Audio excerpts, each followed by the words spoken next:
भुदरगड तालुक्यात भटवाडी मानोपेच्या जंगलात तस्कर हत्तींचे कोंडुशी मार्गे जोगेवाडी भालेकरवाडी इथं आगमन झाल्याने शेतकऱ्यांमध्ये भीतीचे वातावरण. भुदरगड तालुक्यातील भटवाडी जंगलातून मानोपे मार्गे शिवडाव नाईकवाडी इथे टस्कर हत्तीचे पुन्हा एकदा आगमन झालं आहे. टस्कर हत्तीने गेले 2 दिवस ऊस मका या पिकाचं मोठ्या प्रमाणात नुकसान केल्याने ग्रामस्थ हवालदिल झाले आहेत.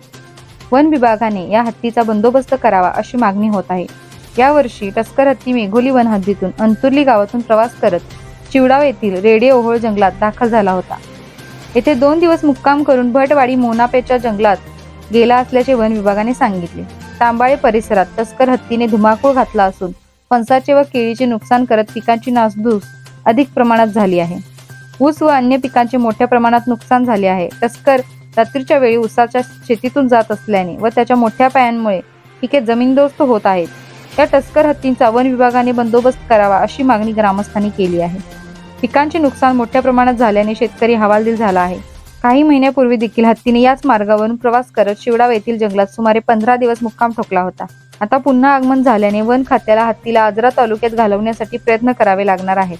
दरम्यान हत्तीवर वनक्षेत्रपाल पल्लवी चव्हाण, वनपाल किरण पाटील, वनरक्षक सारिका बेडगे, इजेस पिंटो, विजय शिंदे, मनोज पाटील, तुकाराम लाड, गणेश पेलेकर, वैभव रेपे, मिलिंद कांबळे नजर ठेवून असून हत्तीचा वावर असलेल्या ठिकाणी ग्रामस्थांनी जाऊ नये असे आवाहन वन विभागामार्फत करण्यात आले आहे.